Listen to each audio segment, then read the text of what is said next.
share screen.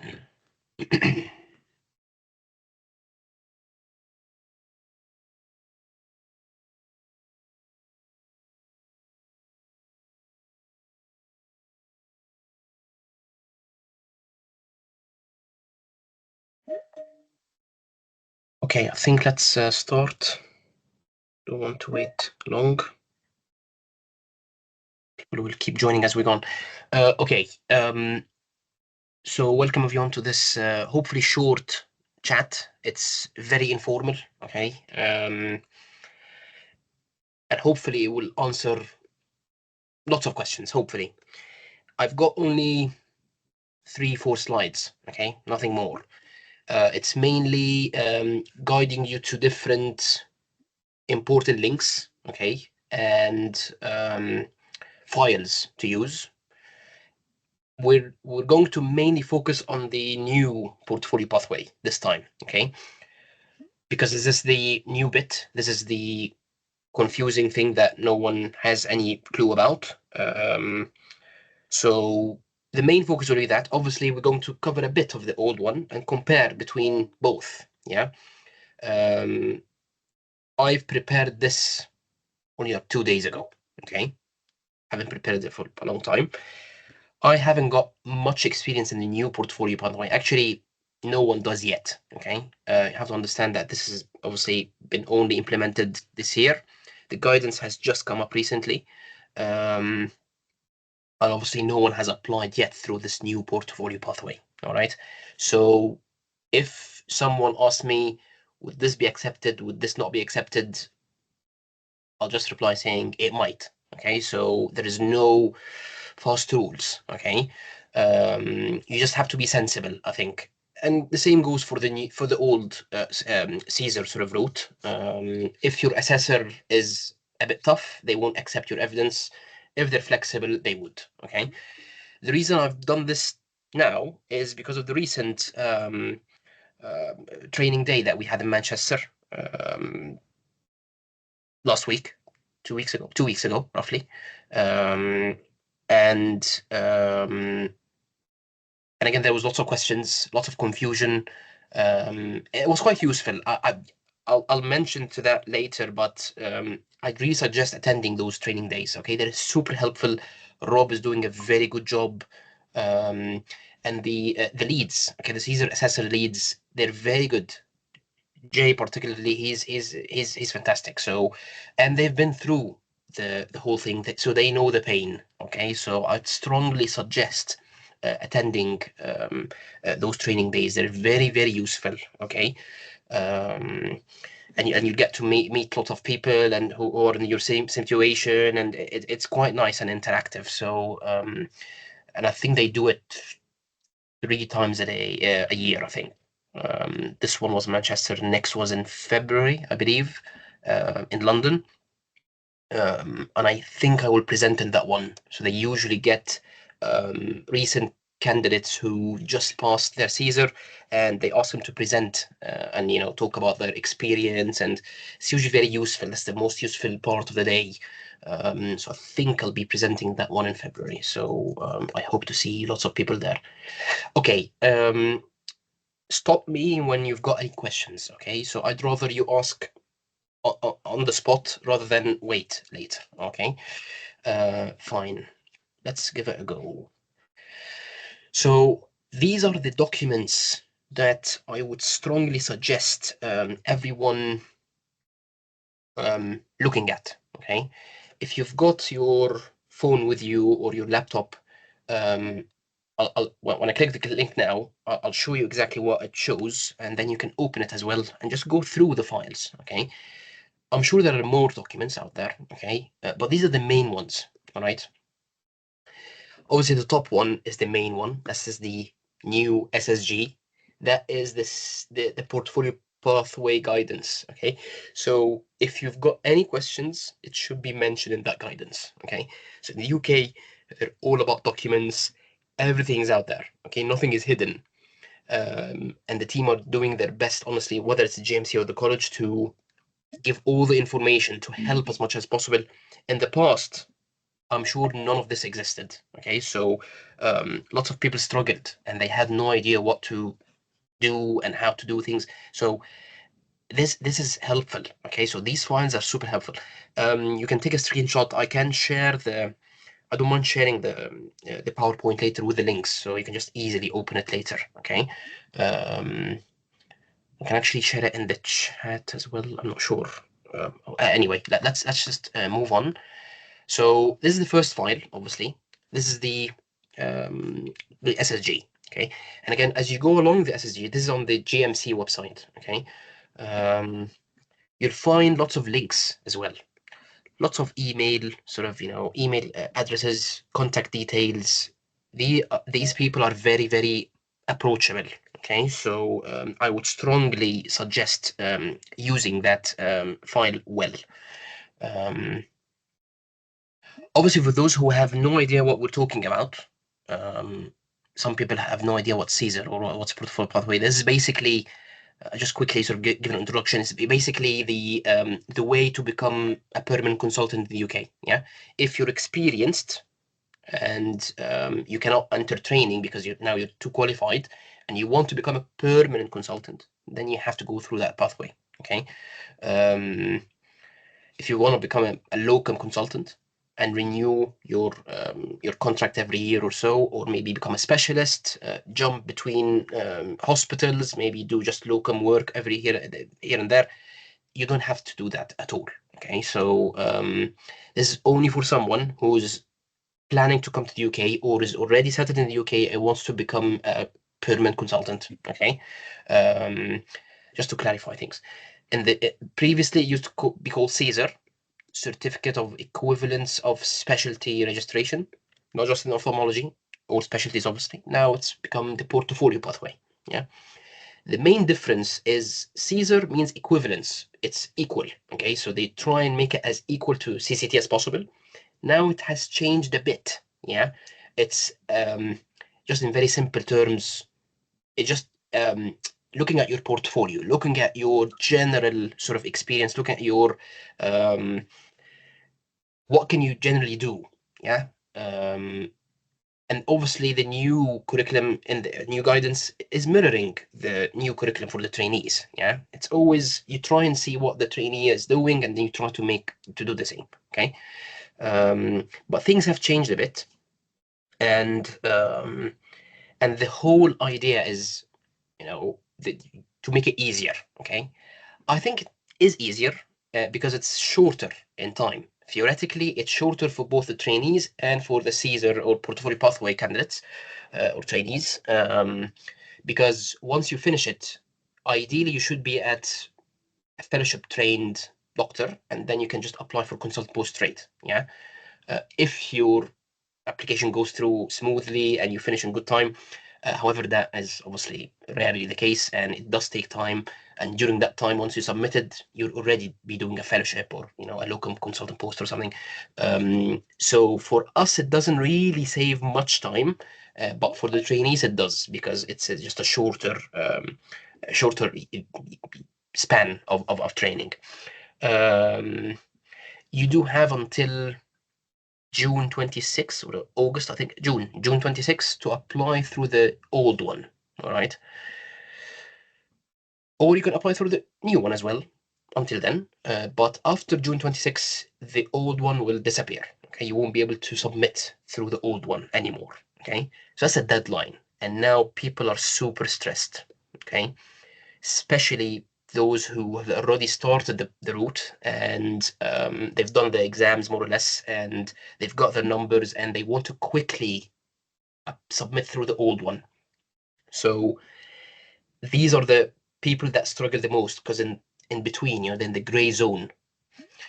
We'll discuss again after this sort of few files some of the few frequently asked questions. Sorry, let me just mute whoever is. This is actually one of the commonest questions now these days is, should I do the old or the new one? Now I'm stressed, now I don't want to do. So we'll cover that in a bit. Anyway, let's go back to the SSG. the framework has changed a bit. They changed the names, they changed the titles, the domains, but in general, if you look at it from far away, it's the same. Okay, it's the same training, just that the forms have changed a bit. The specialties have changed a bit. They've made it sort of wider for some reason. They have again. They changed the forms, as I've said, the assessments. Things have changed a bit. The good thing is that the numbers are a bit more relaxed now.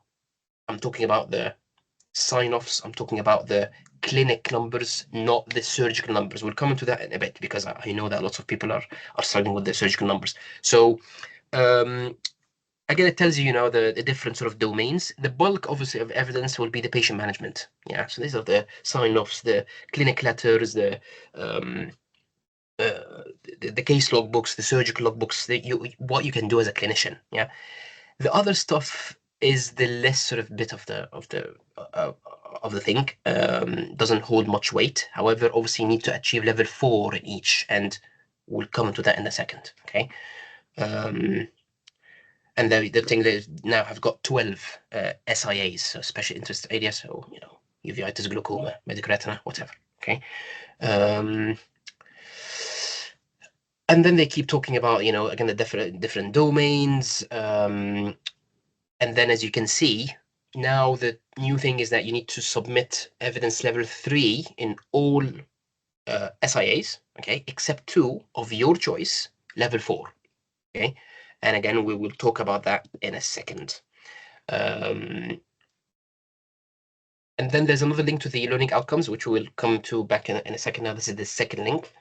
Let me just quickly go through that. Again, we've discussed all of this. As you can see, there's a couple of new weird specialties. Yeah, urgent eye care, community ophthalmology.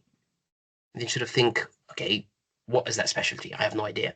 The good thing is, again, everything is written there. So everything is written what sort of things you need to achieve in each specialty to, tick off the level 4. Yeah. So, for example, if you want to do, let's say, vitreoretinal surgery level 4, then you need to have done you yourself like 20 vitrectomies, for example. However, if it's level 3 and you want to end up being a, plastic surgeon, then you have to only assist in 20 vitrectomies, for example. Yeah, this is level 3. And all these numbers are there. Okay, it's I can't remember all the numbers, but everything is mentioned in the guidance and on these files. So that's why it's very important to look through them. You need to read. Okay, you need to attend the training days. You need to listen to videos, attend these sort of sessions. Thankfully, lots of people are trying to help. Me being one of them, I try to sort of spend time and discuss these things because I know how tough it is. Okay.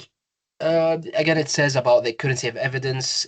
80% should be in the last 5 years, and then only 20% the last 7 years. Okay, so that's a good thing because of COVID. So that was a lost maybe year or two. So they've extended it a bit. So you are allowed a bit more evidence than 5 years, but it has to be minimum. And we'll talk about that in more detail in a second. This is all again, in the guidance, analyzing the data, blah, blah, blah. This is all sort of not that relevant now. 800 to 1,000 pages. So you have to think, can I submit all of my evidence within that range or not? Yeah. If it's more than that, the GMC might come back saying, oh, this is a lot. Please remove some of the evidence. Okay. Because it makes it very hard for the assessors as well. And we'll talk about the assessors bit later. This is another link. It talks about the syllabus in each specialty. Okay. Obviously, that's the main curriculum. Yeah. If you've got any questions about any thing in that particular SIA, then you have to go back to the syllabus and then read what does the trainee need to learn in that specialty.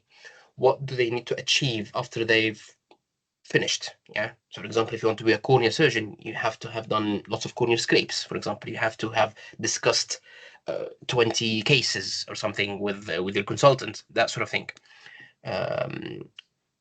Fine. And then Can you please, guys, mute? Khaled, I'll just mute you. Yeah.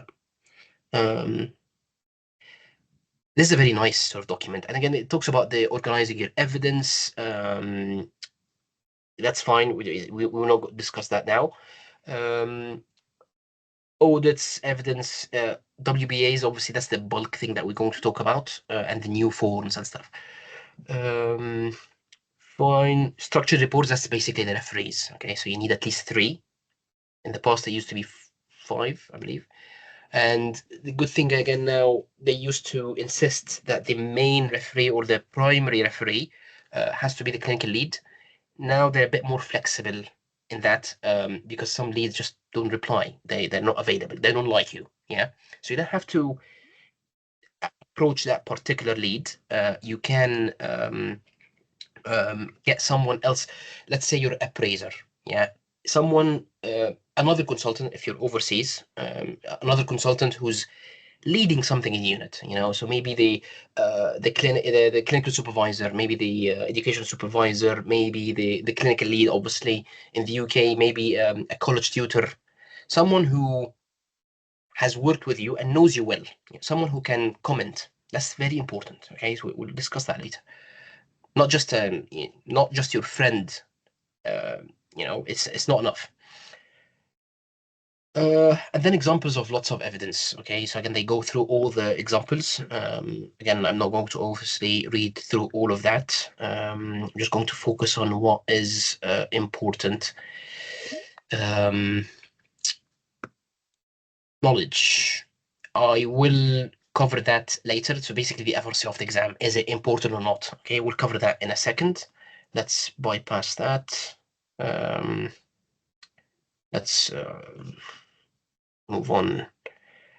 Employment letters. Anyway, we won't sort of focus on everything, but you need to read it well. Okay, so you need to focus on every single detail. That's the whole point in Caesar, that you need to read through the details. That's all they always sort of teach us in these sessions. WBAs. Now, the workplace-based assessments have changed a bit. Yeah, the old ones, they will still work. Okay, so to answer one of the questions that we'll go through later, can you use the old ones for the new curriculum? Yes, more or less. Okay, and this has come from the college because the 14 fish thing is not working much. So, and not all the forms are there. Even the trainees are struggling with it. Some people cannot download stuff from it. It's a bit annoying because it's still early days. I'm sure it will get better with time as we know it better. But in the meantime, do not postpone things, okay? Because what's very common that people do is, oh, I'm just going to wait. I'm just going to wait until the 14 fish thing improves, and then I'm starting to collect my evidence. Never do that. You're losing time. Okay, so the forms are actually there. Okay, so the links are here on this document. I'll show you again different documents as well. You can just use it as a Word document. Okay, remember that 14 fish, you don't actually have to use it.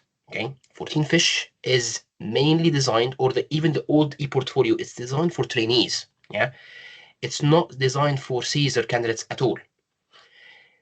Some people do not have access to all of this, and they just use paper-based documents overseas, even in the UK. They just download the forms and just fill it either by hand or electronically and send it by email to their supervisor or whatever. That is this thing that you need to do. If you're struggling with 14 fish, which I am personally, I think it's weird, it's new, we're not used to it. Just use paper forms. Okay, do not struggle, do not stress. Just download the forms and use them. Okay, you will find it a bit more difficult because obviously the trainers prefer it being sort of sent on their email, quick sign off, done. But now obviously now you need to either print it, them to read it manually and then sign it by hand. A bit more challenging, or you can send it by email. I think that would be the easier thing to do. The DOPS hasn't changed. Just the shape of it, just the appearance of it has changed, but it's the same sort of form. Okay, DOPS, obviously, for anything practical, for removing a contact lens, maybe inserting a contact lens, removing a suture, doing an ultrasound, and all this is obviously in the curriculum, which we'll cover later. OSATs is still there, so that's the surgical bit. So any surgery that you've done, you need a sign off for that. Obviously, specific ones. Again, you just target what is needed for each specialty and each outcome. CBDs is still there, obviously. And they used to say you need 10 CBDs per specialty. It's more relaxed now. So let's say roughly from 6 to 8. Obviously, I don't care if you submit to me 10 medical retina CBDs of dry AMD. Yeah, useless. So you need, let's say 6 is much better, but has to be sort of different cases, different management, different involvement. Yeah. GSATs is a new one. GSATs is what they use for all the learning outcomes which are not clinical. Yeah. So if you go back to the domains up there, so those ones. Yeah. So from 2 to 7, you need GSATs for them. Yeah. All the other forms are for the patient management, the surgery, the practical bits. But GSAT is a new form to assess the other non-clinical bits. And I think we've got the time. I can show you the form. What does it look like? It is complex. Okay, so again, bear with me if I'm not used to it because all this is new. That's GSATs. MAR is replacing MSF, more or less. So it's multi-assessor report, which is basically you send out to different people and they say, oh, you're good, you're kind, you're nice, you're a good teacher, good leader, blah, blah, blah. I'm not sure how many numbers you need, but there is no specific numbers, but it's similar to an MSF, multi-source feedback. It's a multi-assessor report. Different people in the unit and just giving a comment, okay? EPA. EPA is replacing the clinical supervisor report. Yeah, basically a summary of what you've done in that specialty. Okay. Once you're done with your rotation, then you get someone to sign it off for you, usually the clinical supervisor, and then they sign it, and then you give your comment as well. There's a bit where you give your comment as well. Oh, I think I've done well in this cornea rotation. I can now manage general ophthalmology corneal cases. Yeah.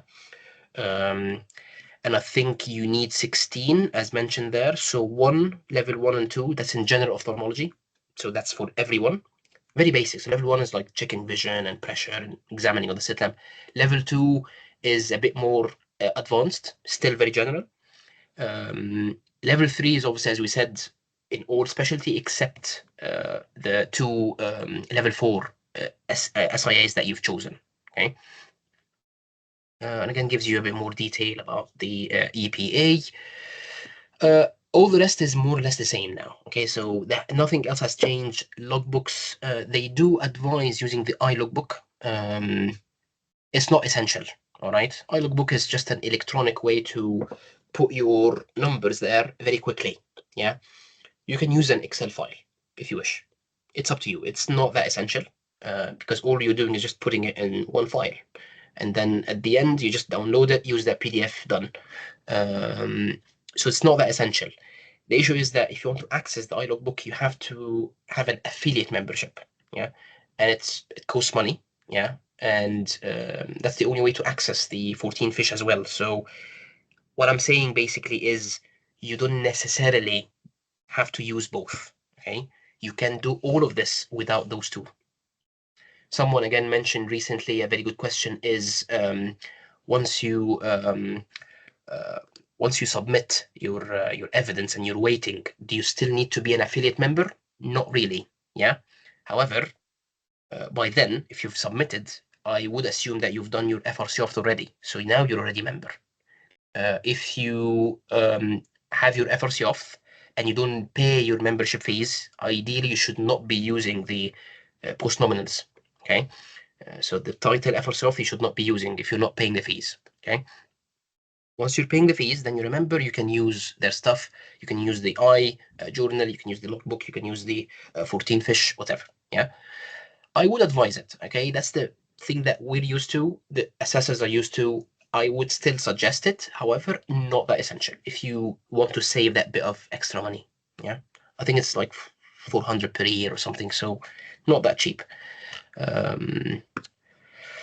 Okay, reflective practice. I think we've covered that before. So reflections about sort of stuff that has happened in your training, and you can associate sort of some learning outcomes to it.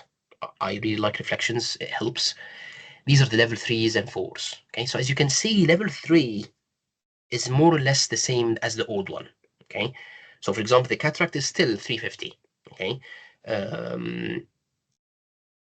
membership is 500. Yeah, and it will get worse. I'm sure it will get worse. The numbers there are the old ones. Okay, these are the same old numbers, so nothing has changed. So even if you're going to submit to the new one, you still need to do the same numbers. Okay, which is a bit of a shock. I was personally shocked. Okay,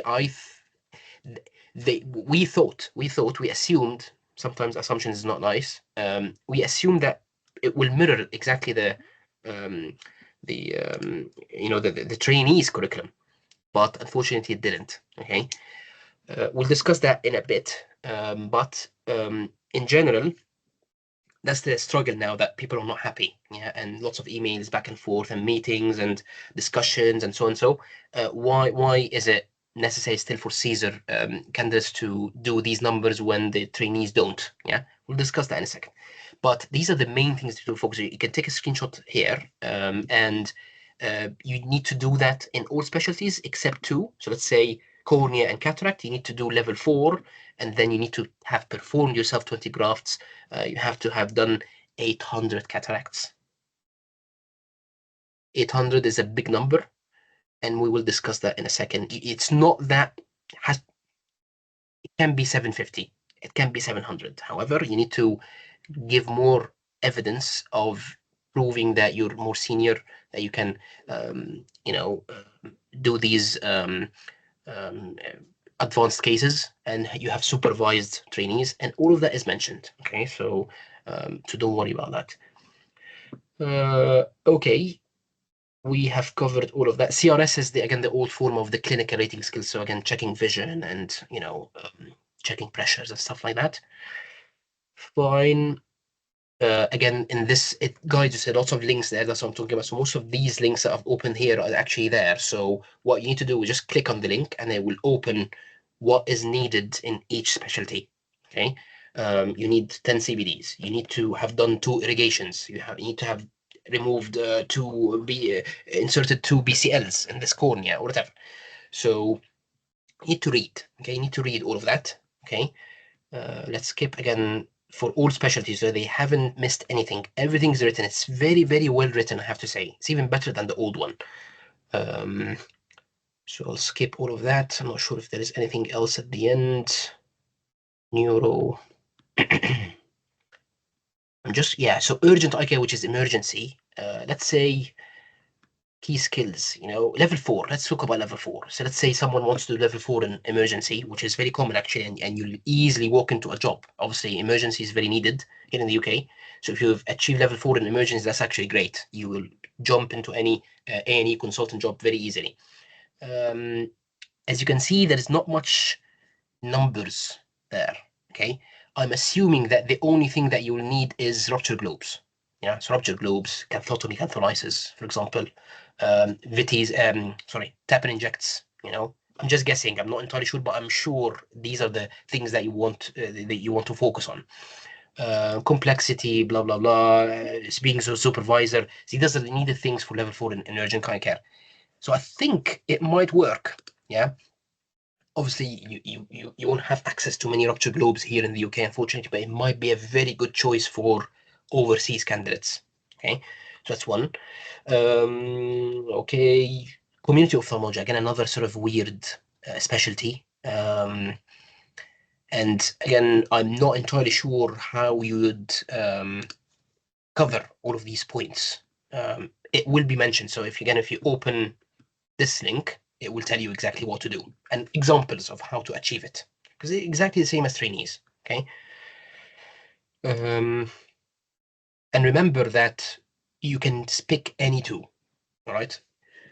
Coming back to the question of very relevant question, let's say you cannot do 800 cataracts. Okay, you don't want to do cataracts. You don't have the time. You don't have the support. So you'll end up doing 300 barely, 300, 350. Okay, and now you will choose the easiest two level 4s there.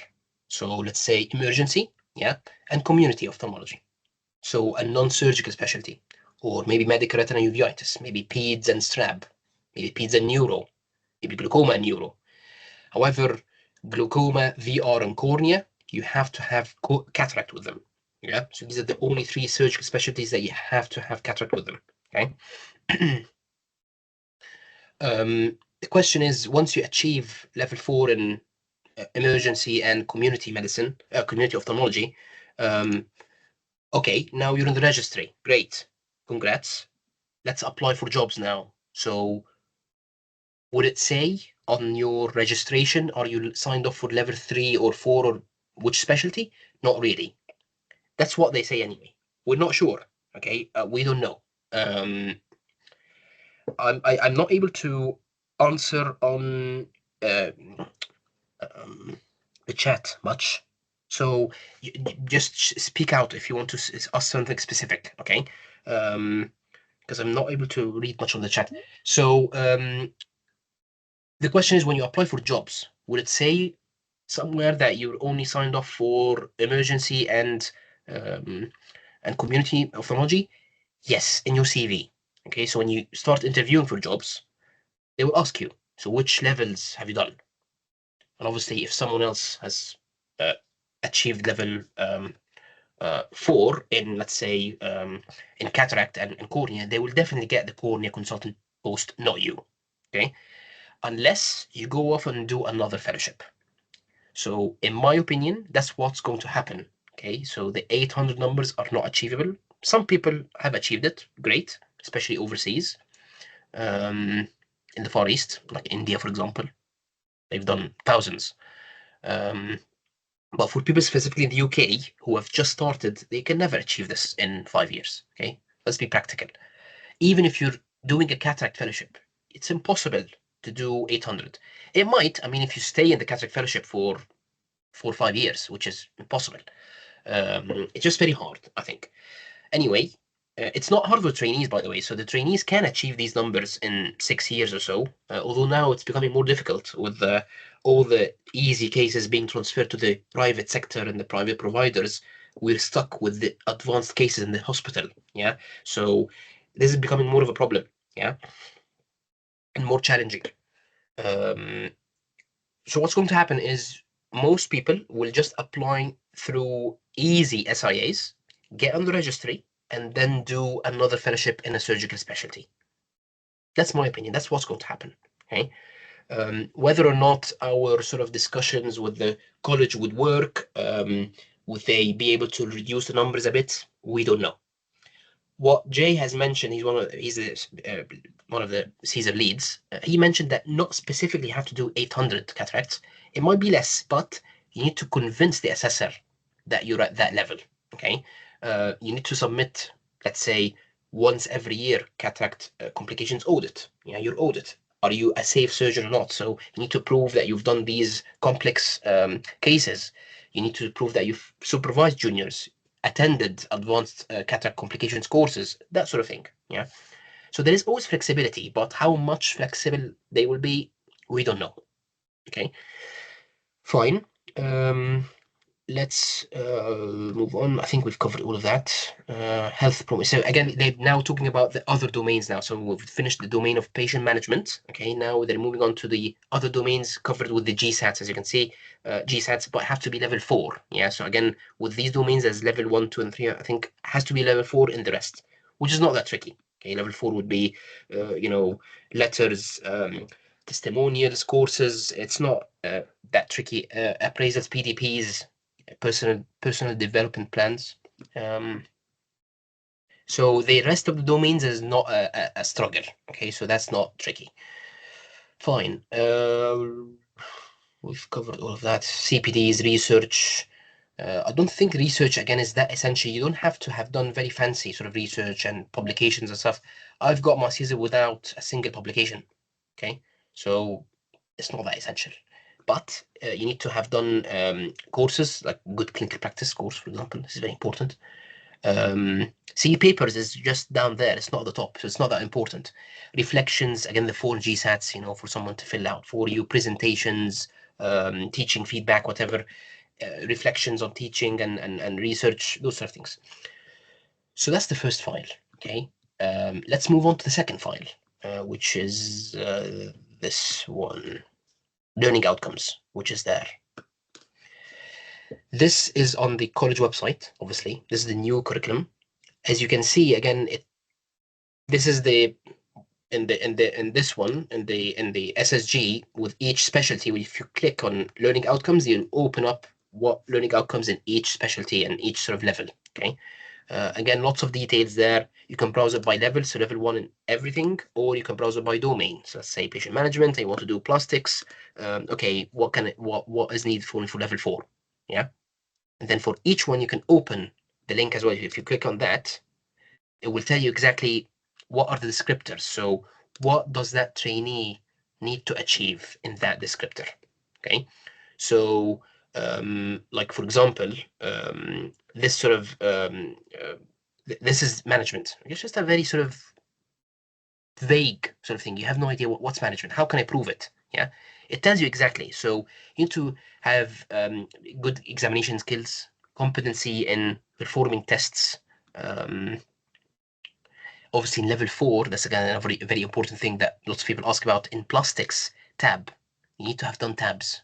I'm not sure how many. It doesn't say here specifically, but I think in the SSG it does. But this is something, one of the downsides of being plastics. Yeah. So you need to have done a few tabs, which is a bit annoying. But I think if you really are keen to do that specialty of yours, just do a fellowship at the end. Yeah, you can save it until the end, and you can do a fellowship in that, which is the main idea. So the whole idea of the new curriculum is involving the fellowship into your training. Yeah, rather than finishing 7 years and then do a fellowship, it's all maximum 6 years now, including a fellowship. So it's shorter. Yeah. Anyway, so this sort of this web page is super important. You find that on the college and the curriculum, and then you just click learning outcomes. It will come up with everything. The other one is the summary table. So if you open the summary table, again, it's similar, but again, it's sort of, spread out. Yeah, so it's very nice to go through all the outcomes there. And the good thing about it as well is that it tells you with that outcome, how can you prove it? Yeah, so examples of how to prove it is with those ones. Method of assessment, basically. So if you click on that, it will open the form. That's what I'm talking about. So if you open this, click this, then allow, and just open the file for you. EPA, hope it opens. And the same for everything. So if you go to a learning outcome about tab, the temporal artery biopsy, it will open the OSATs for it, and then you can just fill it out and use it. Okay, so you'll find that in the summary table. All the forms are there.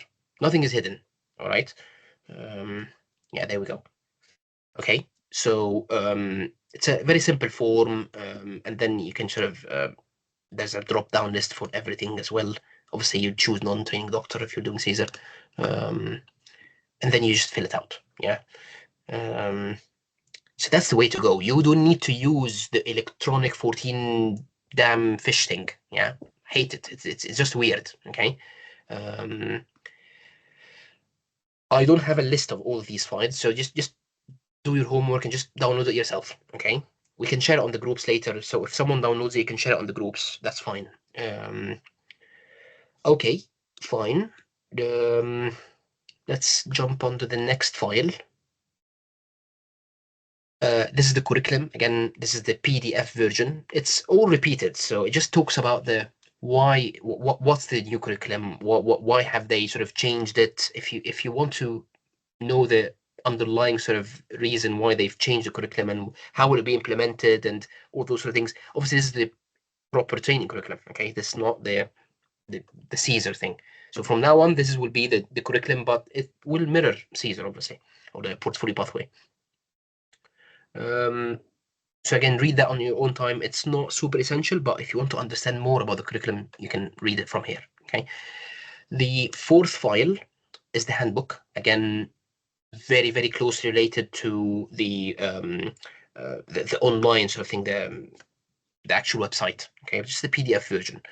The new tools, the WBAs, how was it modified? All of these are quite good to read. Again, if you have got any questions about that, you need to read. I haven't read this in detail, okay, so I'm not exactly sure of all the answers, but it tells you lots of stuff.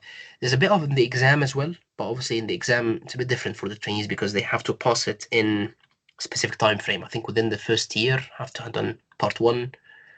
Certificate, reflection certificate would be with the next sort of 2 years, I think. There's a timeline, okay? So they're stressed as well, okay? Don't think that the trainees are spoiled. They struggle as well. Again, levels guides, level 1, 2, 3, 4. So it's an excellent source. So you have to use it, right? Fine. This, again, link is in the SSG somewhere. This is the Excel file. Which one was it? I think this one. So if you go into each specialty, there's a link to the Excel file. Which one was it? I can't remember now. I think it was this one. This one? Maybe? No, not this one. Anyway, I can't remember. Anyway, you'll find lots of links there, but this one is basic. You can download the file. It's an Excel file, and it goes through the specialty. This is just a bit sort of weird because it's just download it. Just open it properly. It shows you the Excel version of the SIA requirements. Okay, so again, spread out nicely. For those who have heard me sort of talk before, for the old one, the one I submitted, I've used an Excel file. Just much easier to. Yeah, there we go. So again, it just tells you about info there. General ophthalmology, plastics, cornea, cataract, glaucoma, whatever. Obviously, as you can see, and as you can see, so for general ophthalmology, you need level 1 and 2, which is the easy stuff, so, and tells you the number as well. So in search of bending contact lens, 1, interpret FFA, 2, that sort of thing. And examples of the needed documents. So I think this file is brilliant. Yeah. However, I think you still need to do your own file, your own Excel file of the traffic light system. I think they've sent out one before for the old portfolio, but for the new one, you need to have one so you can monitor your progress. Yeah, so all of it will be red. Once you tick off one of the sign-offs, then it's yellow. Then once you've done 2, then it's green. Yeah, remember, you need 2 sign-offs for every single learning outcome. Yeah, 2 pieces of evidence. Yeah. It could be a DOPS and a CBD. It could be a letter and a reflection. It could be a course and a DOPS, whatever. The only thing that you need to remember is that for the practical stuff, so let's say for DOPS or for OSATs or CRS, you have to have done 2 assessments. You have to have 2 of that specific practical specific form. Yeah, you cannot do 1 DOPS and then in a course. It wouldn't work. So you need to have done 2 DOPS in that thing. Yeah, that's the only way. For the other non-clinical stuff, then you can sort of get a mix. So 1 reflection, FRC off, having the FRC off obviously takes off lots of boxes. A reflection and MSF, for example, you can sign off lots of stuff differently. Yeah. And then, as you can see, it just goes through all the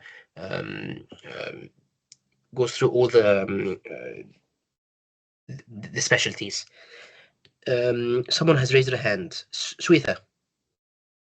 Hi. Hello. So helpful. I'm just going to ask you some questions that people are typing, and I'm answering where I can. I can't answer all of them. Yes. So one of them is, can these forms be signed by any consultant in Ireland? I said yes, because people are applying from outside of EU. So I presume any consultant outside of UK can sign it. That's one. And then the other question's a subspecialty one. Should a cornea subspecialty consultant doctor if they, oh, hold on, should a cornea subspecial, do they have to show retinal laser, oculoplasty procedures, and other specialty procedures if basically you want to be a cornea specialist? That's what we're talking about. Yeah, so level 3. Yeah. So you need to achieve level Yeah. 3. So, yeah. And so they have to do all the others as well. Yes. Which Yeah, is okay, the that's old fine. numbers. So whatever old numbers there is there. So for example, you want to do cornea, but you need to achieve still level 3 in plastics. Then you still have to have assisted in 3 ptosis. You still have to have done 40 different plastics procedures, like lumps and bumps, LTS, whatever, excisions, those sort of things. Yeah. Fine. No, thanks, Wita. Thank you very much. It's good to find someone sort of, to help me out. Great, finally. Okay, so that's the file. It's a very good file. Okay, so definitely use that one. And I think there's another file for the non-clinical outcomes as well. So I think Rob has circulated it for us. I might sort of share it later, but it's easy. Again, all of that is mentioned on the guidance anyway. Just a guide, but just makes it sort of nicer when it's spread out in front of you in Excel sheet. I think it's a bit easier. Ahmed, you've got your hand up. Please, I want to ask you, is there a form to fill out to prove that I have assisted a trainee in the cataract or supervised a trainee in a cataract? Is there Yes. a certain form to fill out by me or by the trainee? Yes. So basically, you put it in your logbook as SJ, so supervised the junior. Yeah. So that's performed, which is P. PS is performed supervised. So you've got the consultant there walking around, maybe in the next room. And then there is assisted. So you're assisting a case, which is not that essential, I have to say. Only in ptosis, maybe on or level 3 sort of PKPs and stuff, and vitrectomies. And then there's the SJ. So SJ means that you're supervising a junior. So you just put it in your logbook, 20 of them. If I think the number is still 20. I don't think it has changed. I'm not entirely sure, but I think it's still 20. And then what I've done in my personal case is I've submitted an OSATs form from the trainee. Yeah, so I got the trainee to fill out an OSATs form for them, and they filled it out and sent it to me. I signed it off for them, and then I got it for my sort of personal use as an evidence of that I've actually supervised them in that case or in that list, or maybe an email. Maybe they can send you an email. Oh, thank you very much, Ahmed. You've been great last week. You're a very good teacher. Blah blah blah. Something like that. This is all secondary evidence. I think the primary evidence is your logbook. Okay, thank you. Yeah. Okay, so let's get rid of this file. What is next? Okay, so this is the same file, okay, but this is just an online sort of version. This is the curriculum on the GMC website. Again, it opens the different files that we've discussed.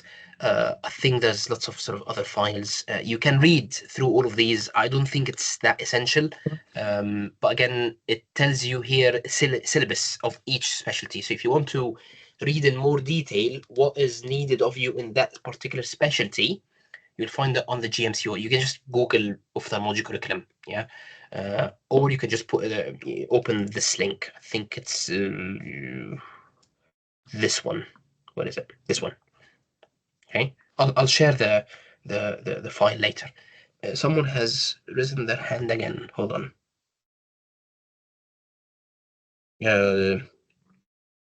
Okay, Ahmad, you let me lower your hand. Kugunabala. Hi. Hello.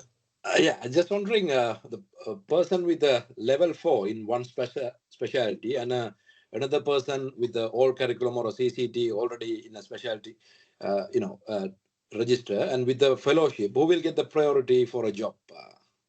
Yeah, so that's the thing. So so put yourself in the consultant's or the lead consultant's shoes. Yeah, if I've signed off for level 4 cornea and cataract, I've done hundreds of cataracts and PKPs. I'll get the job. You have been signed off for emergency and community. You will definitely not get the job because it's basically what you do. What can you do? Yeah. Let's say you've already got your PKPs done in India, for example, before you come to the UK, you're quite senior. I'm sure lots of people here are very senior, but they haven't done recently these numbers here in the UK, which is very sensible. That will be according to the consultant's discretion. So if they like you, if they want you, they will employ you. Sometimes what they do is they employ you as a locum first, see what happens, you know, test you out, basically. And if they observe you doing the operations unsupervised, then they can offer you a permanent post later. But obviously, you have to apply for it. It doesn't sort of automatically change. You know, it just have to be advertised again, and then you can apply for it. Yeah. So that will be according to the discretion of the trust. But technically speaking, if they've got a trainee or a Caesar trainee who's already signed off for these, then that's done, which makes sense, I think. Maha, you've got your hand up. Hi, Mustafa. Thank you for this session. I just want to ask about the supervision reports. Do we need that as like a Caesar applicant? The ESR, what do you mean? ESR. So, okay, so ESR is not that important. Okay, let's talk about the old one for a second. Yeah, for the old one there was the ESR and the CSR. Yeah, so CSR is the clinical supervisor report. This is important. I think you need some sort of summary of what you've done in your specialty. Yeah, in that specific specialty, signed by that consultant who supervised you. The other thing I've done is I've submitted a clinic letter, you know, saying, okay, this letter is confirming that Maha has supervised, I've supervised her in the medical retina clinic in the above dates. She's been able to see all different sorts of medical retina stuff. She's injected 1,000 patients. I'm happy that she can do this as a general consultant level, and then sign. Okay. Yeah. And is it every 6 months or like you need one Not every 6 necessarily, months? just one per specialty. What I've done One is one per per specialty. Yeah. Although the trainees, I think they submit 2 per specialty, but you know, Okay. for us it's a bit But if you easier. stay in the same subspecialty and you just gathering information from like asking other consultants to Just one. Just aim for one CSR per specialty. That's it. Yeah. sorry, Yes. and letter, not something from 14 fish specifically. Not really. So that's what I'm saying. So the new one, the 14 fish one, has got the new one, which is the EPA one. Yeah. So I think I've showed the file. It's there somewhere. If you look through the files on this sort of Yes. this one. Where is it? This one. Just that lots of files, lots of confusion. Where's it gone? This one. Yeah. So if you open the curriculum and go to learning outcomes there, and then let's say open level 4 patient management, medical retina. Say do this, and then it's EPA there. If you click that one, then you need one of those for each. If it's level 3, if it's level 4, then you need level 4 in that particular specialty, obviously. So there's levels in each one. So if you navigate through the website, it will be much clearer. But that's the new one. If you're going through the old one, then it would be the CSR. I don't think ESR is important at all. Okay, so ESR, that's mainly for trainees. It's not for us because we submit appraisals, so it's similar to an ESR. Okay. It's not that essential. CSR is more important. But if you've done like just only some surgeries in a subspecialty and yes. not done like a fellowship, you can always ask a consultant Definitely. to sign it for you. Definitely. Right. You don't need a fellowship in that particular specialty. I mean, I haven't done a fellowship. You just need the basic stuff as a general consultant. Yeah, so you need to have, you know, help them out in clinic for 6 months or sometimes more. Let's say you do 1 clinic per month, you know, it could be spread out. Doesn't have to necessarily be 6 months. Okay, just spread out through your placement, and then you just get them to sign the form. All right. Thank you. Okay, I'll take one more question from Khan, and then I'll just move on. And then we can do hi, I think I just wanted to ask if I'm going to submit before June 2026, then I don't need the EPA forms. I'll just use the CSR forms. Is that right? Exactly. Okay. Yeah. Thank you. The question is, if you do not submit within that time and you're stuck, that is a bit of a vague question. We're not entirely sure, but I'm sure you can use your old stuff and use it in the new portfolio. But the question is, how will it fit in? You know, let's say you've got 2 CSRs, yeah, clinical supervised reports. will you be able to use it in the new form and in the new portfolio pathway? That's the question. I'm sure you can, but they might be a bit annoying and ask you to do more EPA or repeat the EPA in that specialty. So there will be a struggle a bit. So I think the main question is you need to ask yourself, can I submit before that or not? If you're submitting before that, then just focus on the old one. If you think you can't, you have to be realistic. Obviously, each person knows their situation. Then you just ignore the old form, just use the new ones. Yeah, fine. Okay, let's move on. As I said, okay, this is the syllabus for everything, so you can just read that on your own time. I think we've covered the links. Let's move on. Now we'll go on to the frequently asked questions. Okay, we've covered a bit of them. All right. So, in my opinion, this is my personal opinion, I think for someone who's still junior, okay, someone who hasn't done many FAQs, more importantly, who hasn't done the exam, okay, you definitely apply for the old one, for the new one, okay, definitely the portfolio pathway, because realistically, you will never be able to achieve this within a year and a half. Let's say you're midway. Let's say you've sort of maybe got only your oral part exam remaining. You've got sort of enough amount of surgeries and clinics. Then you can aim for the old one. All right. But you have to be focused. You have to do everything quickly, which is very achievable. If you're senior enough and they allow you to do stuff, you can definitely achieve it. Okay. Especially if they want you. Yeah. So what I always advise is it's how people want you. You know, if you're nice, if they like you, if they trust you, they will help you out. They will invest in you. Yeah. And the whole idea is, okay, so please get me my support I need, so I can be a consultant in this unit. I like you. I'm settled. My kids are in school. I'll stay. Okay. So maybe I'll go off and do just one fellowship and come back, for example. But I will stay here as a consultant. So help me out. That's the whole rule. If you're very senior and you're sort of nearly about to finish your stuff, maybe you've got only the exam remaining, you've done your exam, maybe you're finishing off, obviously that will, out of the question, that will be the old one. I think the old one is if I had to choose, obviously it's the old one because I've done the old Caesar route and that's more familiar to me. It's more familiar to the consultants and to the GMC in general. So it's known. It's more it's more recognized. Yeah, I think until now. Someone has asked. Okay, there are lots of. Okay, let's read the questions after this slide. Okay, because there's lots of questions there. So I just don't want to. I get distracted easily. So, so yeah, if you're nearly there, then definitely the old one. Do not wait for the new one. Okay, definitely the old one. Out of the question. 14 fish, as we said, it's not that essential. All right, it's just easier. Now the struggle with for people who are applying through the old one, the Caesar route, that now the forms are not there anymore. So the old portfolio has closed. So you have to use the old forms, and you either have to decide to print it off, use the paper-based documents, and then either by hand and just barge in the room, please sign these for me, yeah, nicely, in a good way, and maybe give them a box of chocolates or something afterwards. So, or you can do it by email. So just send them an email, have to choose whoever is helping you out very carefully. Okay, so because not everyone has the time, so it's not that essential. Do not blame 14 fish for everything. Okay, so the phones are there, they're all online, they're available, you can use them.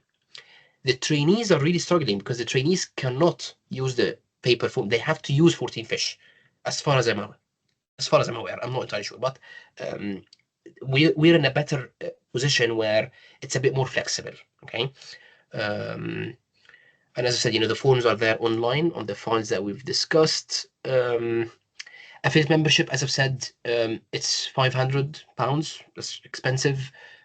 Is it that essential? Not really, because as I've said, you don't have to use the iLogbook. You can just use your own personal logbook. There's other platforms out there. You can use any, doesn't matter. Just that, the iLogbook is the familiar one. And all the trainees here, they sort of open the PC on the iLogbook thing, and then once they do the operation, just put it straight away. Just easy.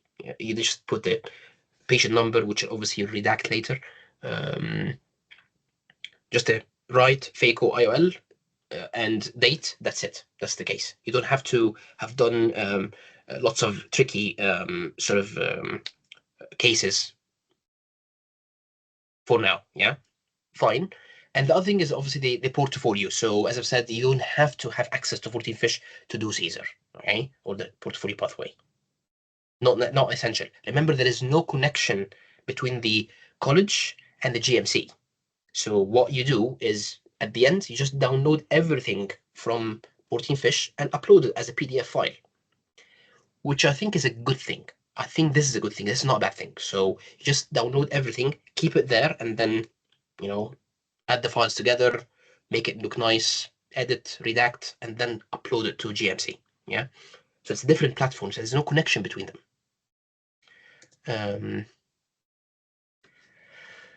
So this is about, you know, you being senior. These are all questions that, you know, people ask every now and then, and more recently, after all the panic about the numbers. My unit is not supportive. So what should I do? At that point, you need to decide, as I've said, whether you want to do that particular specialty. You just pick an easy one, okay? And then, sorry, let me just mute Islam because I think he's no, he's muting now. You need to just pick an easy specialty, so you can just be on the register. Yeah. Once you're on the register, then you can just do fellowships later. So it should be easier later. For the old Caesar route, obviously you don't need to pick anything. You just do all the numbers, done. So it's very straightforward. I think it's easier. Yeah. The new one is a bit sort of a hassle. You know, it's just weird. It's new forms. It's just a bit of a panic, really. I always suggest if you're staying somewhere which is not supportive, leave. Okay. If it's easy, obviously it's easier said than done. Do not waste your time. Okay. There's lots of other jobs. I always advise the specialty doctor job. This is the one that is sort of mid-senior. It's flexible. They can get you to do other stuff. Specialist is not great. Locum consultant is never. Okay, so because they just get you to be stuck in one specialty and that's it. It's a service job, so it's very hard to rotate and do what you need. So special doctor or obviously a Caesar fellow. So again, Western Eye got a very nice OLT program, they call it, and they should be advertising soon. So OLT is Ophthalmic Local Training Program. It's a very good program, I think, and they're very strict. They really treat them as proper trainees. So Southampton, obviously Southampton is the lead for Caesar. So I'd really suggest applying for Southampton as well. But it's very competitive. Western Eye is very competitive. I think the best places are the hidden ones. Yeah, so those places like Bournemouth, for example, they haven't got a Caesar fellow or Caesar trainee per se, but actually they're very supportive. So these sort of hidden units, which will never advertise for the job properly in their bad luck, I think it's all from people's feedback. So you need to ask before going to the job. You need to ask. Fine. Okay, so this question, we've asked lots of people at the college. This is the thing that annoys people the most now. And lots of representatives are trying to discuss with the college. I hope it doesn't go to litigation and stuff like that. I don't know. I'm not sure how far that will go. Why is it different for the portfolio pathway? Why does a trainee not need 800 cataracts, but a Caesar trainee in the same unit, assessed by the same consultant, needs those numbers? The problem is not for the UK trainee, it's for the overseas trainees. Yeah, so for overseas person from wherever in the world, what would happen is that they will come with a letter from their supervisor, like an EPA form, saying, "Oh, Mustafa's great. He's done this. He's done this. He's done that. He can be signed off for level 4." It wouldn't work. Okay, they will never trust this because let's be honest, anyone can sign a form. You know, it's not enough. They need someone who's been assessed and properly trained in the UK for that to work. But then if you open it up for the Caesar trainees in the UK, the outside trainees will not be happy. So it wouldn't work. That's the reply I got from the college, mouth to mouth, face to face. And it does make sense. I think it does make sense. No matter what you do, you can never have it the same both ways. It's not going to work. That's my personal opinion. I'm not sure. I mean, I hope they remove the numbers. That would be great. But realistically speaking, I don't think that's going to happen.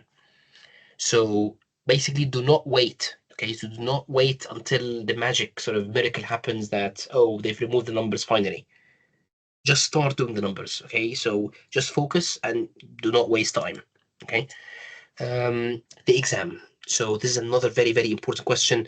Unfortunately, there's lots of very, very senior people who are very qualified, and we can definitely make use of them here in the UK. However, they don't have the FRCF. They've got the FRCS. They've got the Arab board. They've got another qualification in Australia or in the Middle East, whatever.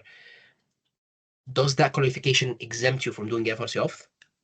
It's very hard, okay? It is not essential. So if you read through it well, the guidance, let's go back to the guidance. What is it? It's a knowledge bit. What is it? Knowledge. FRCF. This bit, yeah. So, okay, FRCF, blah, blah. FRCS does not demonstrate comparable knowledge, yeah? So FRCS is not like FRCF, okay? Which I do agree with. I know, you know, I've examined and I know that the curriculum is not the same, okay? What you need to do is to prove lots of other evidence to prove that this exam or that qualification is as recognized as FRCF, okay? So as you can see, lots of very tricky. So you need to get evidence of the examination, the syllabus, how is it meeting the standards, the examiners, how do they select the examiners? How do the examiners get trained? So for example, if you've done, let's say, a master's degree or a PhD degree, yeah, and then you had some examiners, would you be able to prove how was that examiner trained to be an examiner? Impossible. Yeah, impossible. Quality control, validation of questions, never happens. Yeah, so you will never, realistically speaking, that will not work. Okay, and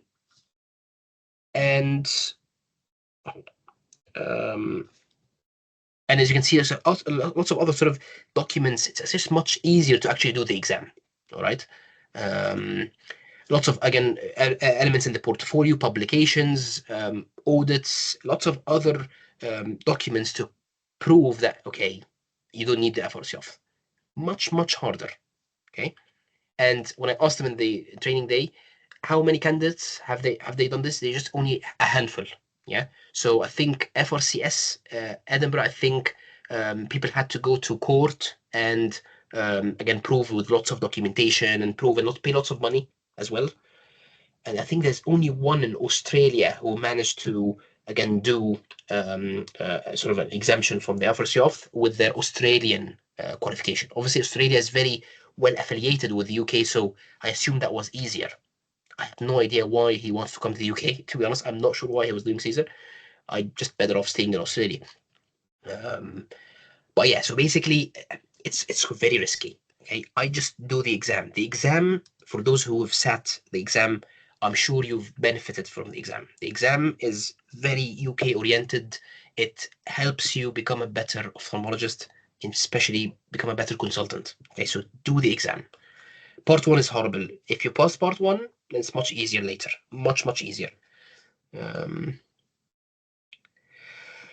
Old surgeries. If you've done very old surgeries, would those count? So this is a good question. If let's say you've done 50 squints, okay, in 2005, would that be counted? You can still put them in your logbook. However, you still need to submit a bit more recently. So not necessarily the 20 squints, but let's say 10, and just hope that they will accept it. Yeah. So they just need to prove that you've recently, you're still maintaining your skills. Okay, that's the most important thing.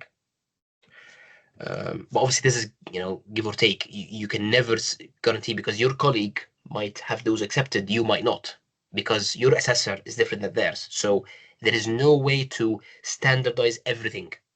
Okay, there's luck in it as well, because you've got two assessors. One is a senior, one is a junior. So do not compare yourself to others. Okay, so every application is different. Maybe your colleague has submitted much more other evidence to prove that they're more senior than you, for example, so that's why they were accepted and you weren't. Yeah, so they assess the whole application, not just that particular evidence. Okay.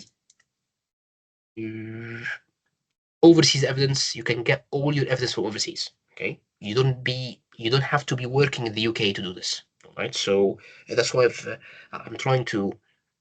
There's lots of Middle Eastern sort of people and from the Far East are very interested in coming to the UK. So you can get all your evidence from overseas. It will be a bit more challenging because of the supervisors. They're not aware of the system. They've never signed a CBD before, so they have no clue. But it's definitely doable. Okay, the waiting times, we've discussed this before. I think Shweta has kindly sort of been trying to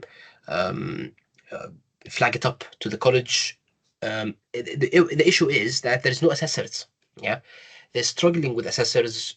Remember, as an assessor, we don't get paid. Okay, I'm really keen on becoming an assessor very soon, because I'm sure you've heard that in the past you have to be a consultant for 5 years. They couldn't find anyone. Brought it down to only 1 year being a consultant. Couldn't find anyone. So now they've opened it to any fellow. Yeah, so any fellow, any specialty doctor who has got Caesar and is on the registry, then you can apply. So there's no incentive really. There's no money, you know. If I'm wasting my time doing something, then you have to pay me for it. Yeah, that's why people are not that keen. Yeah. But that's out of their hands. You know, he's trying. I mean, bless him, Rob is doing a very, very good job. He's a very good person. I think he's very supportive. So, and I cannot imagine how he's doing his job. You know, Rob is getting thousands of emails, so from all over the world. So I think he's doing his best. He's trying to recruit more assessors, and I'm planning to be one of them very soon, hopefully, if I've got the time. But that's the only thing. So the GMC side, they usually respond within a month or two, something like that. They've got lots of advisors and they get money for it. So you pay 1,700. That's where the bulk of the money goes. So they help you out. Back and forth emails, chasing referees, verifiers, documents, blah, blah, blah. Once it goes, so roughly about 6 months, let's say, give or take. Once it goes to the college, then it should stay there for 3 months and you should get a reply within 3 months. But is that practically doable? Not really, always, because there's not enough assessors. So they cannot accept an application without making sure that they've got an assessor available. Yeah, because there is a legal. So once you accept it, then you have to find the assessor quickly. So that's the reason why the application gets a bit delayed. It's out of their hands. So, Yeah. So Mustafa. Yeah. So with the assessor situation, they were saying they've advertised it where a new incentive. I think they get like a day at Congress or a day at an event. That's one thing. The other thing is when there is a known backlog, what tends to happen, what the chair of training is saying is that she will share it among Jay and Mohammed and the other assessors that already are employed. So she'll say, right, we have 6. We need to do 2 this weekend each and finish them. So like I said in my emails to everybody, I'm trying to clarify the exact figures. And we're hoping to know by the end of November from the college about those waiting, about when they're going to be looked at by the college. But I'm hoping it'll be very soon. Yeah. Well, I mean, fingers crossed. It's just never sort of, and as anything, you know, we can never sort of, they should, I think they should underpromise, I think, you know, because people have got expectations that, oh, quickly, I need to get my decision sensibly, but sometimes it's just not that possible. You know, it's not easy. Fine. Yeah, just let us know if you've got any other sort of updates. It should be very useful. Fine. Okay, let's say this is not your cup of tea, they call it. What are your options? I think this is very sensible. Okay, if you're really senior, then do not spend the time, do not spend the money, do not sit down and read and study for FRC Opht. I think you can very easily become SAS, so specialist. They earn very good money. You can do extra clinics, you can do extra lists. You know, you can sometimes do private work. So in some sectors, you can do some clinics. I'm not sure about lists, but I think you can. I think I know specialists that can operate in private sectors. So you will earn as good money. Yeah. So it's never the end of the world. Yeah. You can be a locum as well if you can be more flexible and sort of renew your contract every year or so. But it's not the end of the world. The problem is if you leave the UK. So some people come to the UK, they get training, and they want to go back to the Middle East, for example. The Middle East will not be accepting you without Caesar, as a consultant anyway. Yeah. Some Middle East countries do not even accept Caesar. Yeah. So Caesar is like tier 2, it's grade 2. CCT is number 1, then Caesar, and then everything else. So if your plan is to leave the UK and go to the Middle East, then just be expecting that you will not be a consultant there. Maybe there are back doors to everything, I don't know. But you'll be a specialist there with relatively good money, but not as a consultant. In the UK, I think if you're planning to be a consultant, then you have to do this pathway. All right. Okay, let's talk about extra help. Okay. One is the college. Okay. Very helpful, very useful. They're very approachable. Okay, especially Rob. And he will send you all the links, send you all the documents that you need. Attending the education training day. Okay, so the training day, I think the next one will be on the 27th of February, if I remember correctly, in London. They haven't advertised it yet, but just keep a watch on it. And it gets very easily, very quickly filled out. So it's not that expensive. I think £100 or something. It's definitely worth it. I've attended it twice myself. Once before I started the route, and once after I got just before I submit. Yeah, so it's definitely useful. Next comes me. Yeah, I think most of you are aware that I'm now doing this tutoring course, which I found is very useful for people. Let me show you the website. If you go into the website, which I've designed personally, by the way, this is my own sort of hard work, and you go to courses, you'll find all the courses there. So mainly the exam courses, but then down there you'll find the Caesar or portfolio pathway courses. What we do is it's flexible. So I've got a few options. So you can do 1 hour, or you can do 5 hours, or you can do 10 hours. The good thing about it is that it's 1-to-1. So it's focused, it's addressing your needs.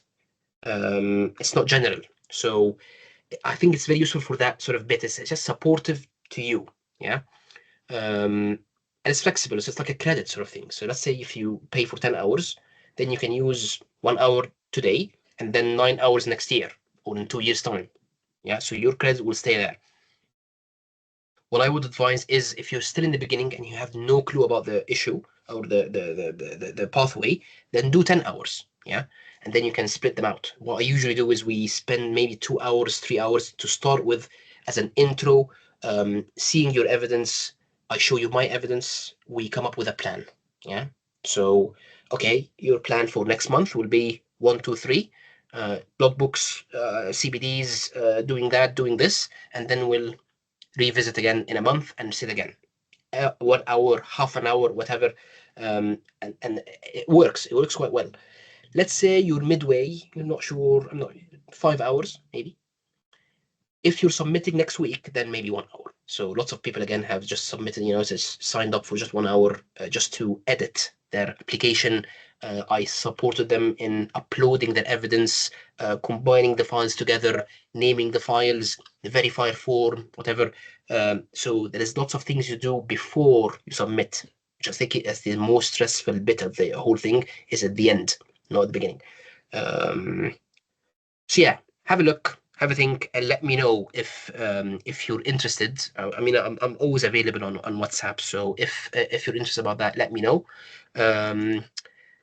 Okay, let me read a few questions. Let's hold on. I think I've covered most of them. Hold on. Oh, lots of questions. Hold on. Okay. For learning outcome, if there is green, for example, PS13 suture removal, it says signed letter typed on headed paper can replace one of the dots. Is that right? It might, although it's very risky because, as I've said, with the practical bits, you ideally need 2 sign-offs, so 2 dots, and ideally from a different person. It just shows that different people agree that you can do this bit. If you really cannot submit a sign-off, then a letter, a course. Someone was mentioning a course, but again, in that course, you need a sign-off still. It's not enough to give them the letter of the course. It's not enough. You need someone there to sign it off and put it in your logbook as a simulated sort of tab, for example, or enucleation. So sign-offs is the strongest evidence. Remember, they need primary evidence would be a sign-off, a WBA, a very strong, or a clinical letter, a patient letter that you've dictated. That's a very strong evidence. Secondary evidence would be, a case logbook that you've done, or letter, testimonial. It's very weak evidence, but a mix of these evidence would be very strong. Specific number of patients need to be seen. Now, this is again more flexible now. In the past, they need to say, 120. Because if you're doing 2 clinics per week for 6 months, that's roughly 120 patients. Not anymore. So specifically in something like neuro, they're quite flexible. They say, let's say 60 patients, but it has to be good patients. I don't care if half of them are stable papilledema patients. So what? Yeah. And some units do not have neuroclinics, so you just need to sit in casualty and get your numbers from there. So there's always a mix. You can get some from casualty, some from outpatients, and so on. Maha, you've got your hand up.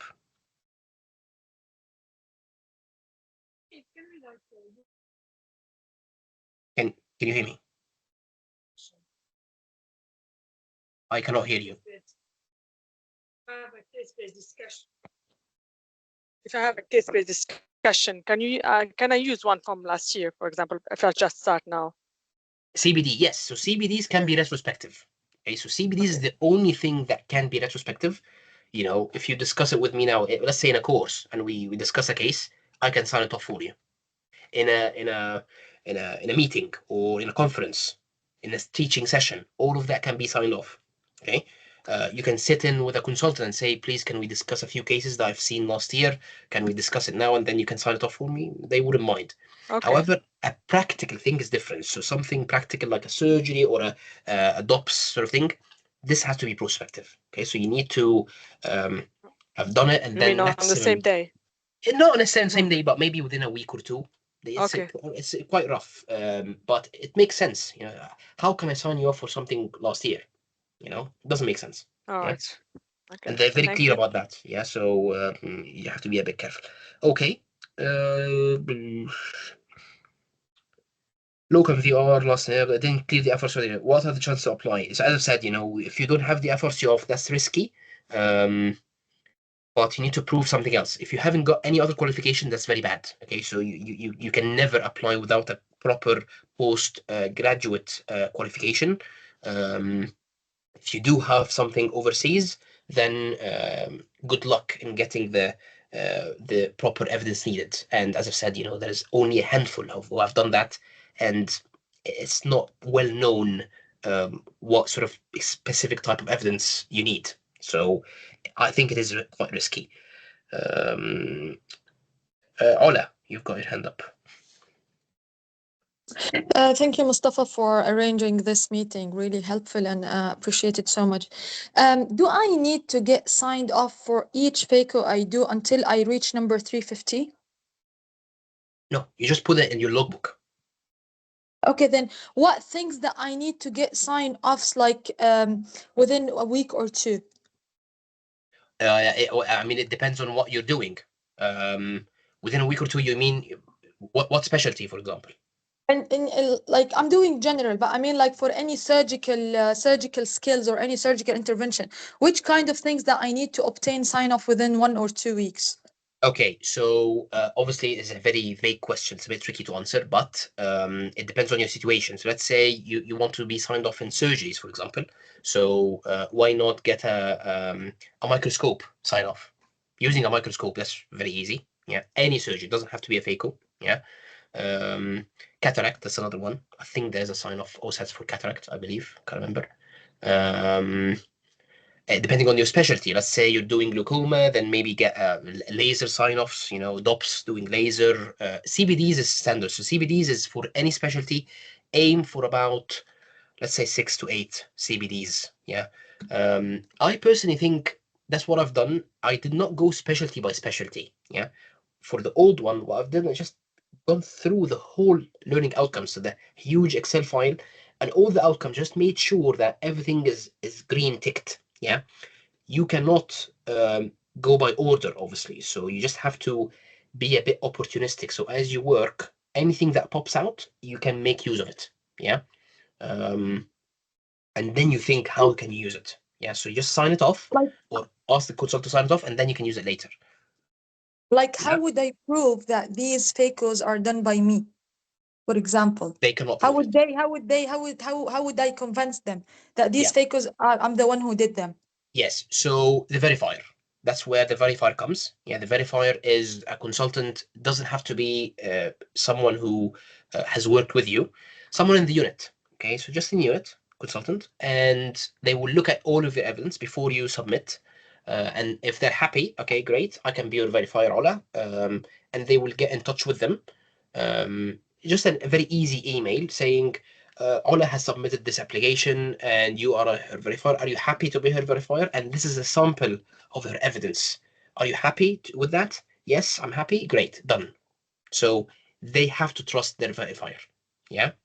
And it has to be someone who's helpful, someone who is willing to help you out. Yeah. And who has looked at your evidence. So ideally, they should have went through all your evidence, because remember, if you faked the evidence, then their job is on the line. Yes, their GMC registration on the line, because they will have verified your evidence and made sure that it's actually true. You're not faking it. Yeah. Yeah. And it's more so for overseas doctors. So again, how can they verify what you've done? There needs to be a verifier. And again, I'm not having much experience with that, but if that verifier is not on the GMC register, they've got a way to get in touch with them and verify their identity, more or less. I'm not sure exactly what the process is, but there is a process with GMC that they get in touch with them and verify the evidence through that way. But that's what I'm talking about before, is triangulation. So again, for example, if you have seen this case in the clinic and you've done a DOPS for them, like corneal suture removal, for example, and then dictate the letter as well. Extremely strong evidence. You've got 3 pieces of evidence proving that you've actually done this case or seen that case. Great. If none of your evidence is triangulated, then it's weak evidence. How can I trust you that you've actually done this? Yeah.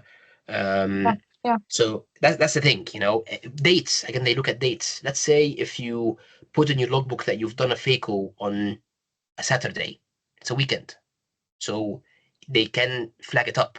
So just be careful of putting the dates in the right way, triangulating stuff together. So it's very important, actually. Yeah. Thank you so much. Thank you. Yes, sorry. Omara. Hello, Mustafa. Thank you for arranging the course and nice to meet you again. So I just wanted to ask for DOPS, for example. A glaucoma, I'm doing SLT. So I've been signed off by a glaucoma consultant. I've been doing independent. Now I need to get the DOPS signed off, for example. So Yes. does that consultant need to be doing clinic like next door? For example, if I ask him to sign off, he says, I know you, I've signed off previously, so I can do DOPS. But my thing is, do we need to be extra careful that they're doing next door clinic to get it signed off? Or if they're in the theater, will it be any you know, No. So remember that you might get a sign off in casualty when the consultant is upstairs in their office. yeah. Yeah. So with that particular thing with dates, it doesn't necessarily have to be when the consultant is next door. Yeah. Because they Okay. can easily come down and sign you off. Watch you do this if they're very nice. Watch you do this and then sign you off. Let's Yeah. be honest. Lots of consultants are just happy. Okay, I'll sign it off for you. Yeah, most, I mean, in my hospital, the ones that have seen previously and previously signed off, they don't want to be, in, but Exactly. does it make any difference? Okay, Not thanks. really, because there is no way to prove that he's unless you take a photo of them or something or a video. It's Yeah. impossible to prove. I remember again, because this is the very, very common question that we always get: how can they trust all the evidence I've got? How can they prove the authenticity? Let's be honest, they cannot. Okay, so in Yeah. practical terms, we cannot trust every single thing that you write down. However, it will come back to you, because once you're done with Caesar, you will be a consultant. You'll be on your own. So if you cannot remove a suture, then Yeah. you're in trouble. Yeah. Yeah. You will Okay. be struck off from the GMC. If they notice that you're not competent, that means that you faked your evidence. That will raise lots of issues. Okay. Yeah. Thank you. Thanks. Sanket? Okay. Sanket? Hi. Yeah. Hello. So I'm practicing in India. So we don't have any particular logbook. So is there any format is there, or Just an Excel file. If you don't have a online, if you just Google surgical logbooks templates, and just use any file, it doesn't matter. Okay, it doesn't matter at all. so is for that signature and stamp also required, or only signature will be okay? So with this portfolio pathway, you don't need to have any signature on anything. Okay, the only signature you need is on the verified performer. So that's a form. I mean, I haven't shown it today, but it's a form that the GMC uses, and then you put all your evidence there, just the names of the files. So let's say Chennai Hospital cornea CBDs from 2020 to 2024. Yeah. And then the type of the file, PDF, for example, and then the number of pages, let's say 20 pages. And then all the files there, you list them all in categories. Yeah. And then you get the verifier to sign it off. Put the details, email, contact, whatever, and then sign, and then get in touch with them, and they confirm that your evidence is true. Yeah. But you didn't need to sign every single page. That's in the past. Way in the past, it was all paper-based, and they needed a stamp and a sign for each single page. Imagine 1,000 pages. It was horrible. Yeah. So that's the difference now. And Fine. for surgery, Mr. Ferg? and for Yeah, and for Sanket, yeah. and for surgery also, we have to maintain a logbook. Like previously also, like last year I had done some patient's FAQs. That patient name I'll be not remembering right now. That's the issue, isn't it? So that would be a struggle. Again, the same for Egypt. So again, I had to, but thankfully I've already done my logbook back then before I came, so I had the patient numbers there. Obviously, remove the patient numbers at the end.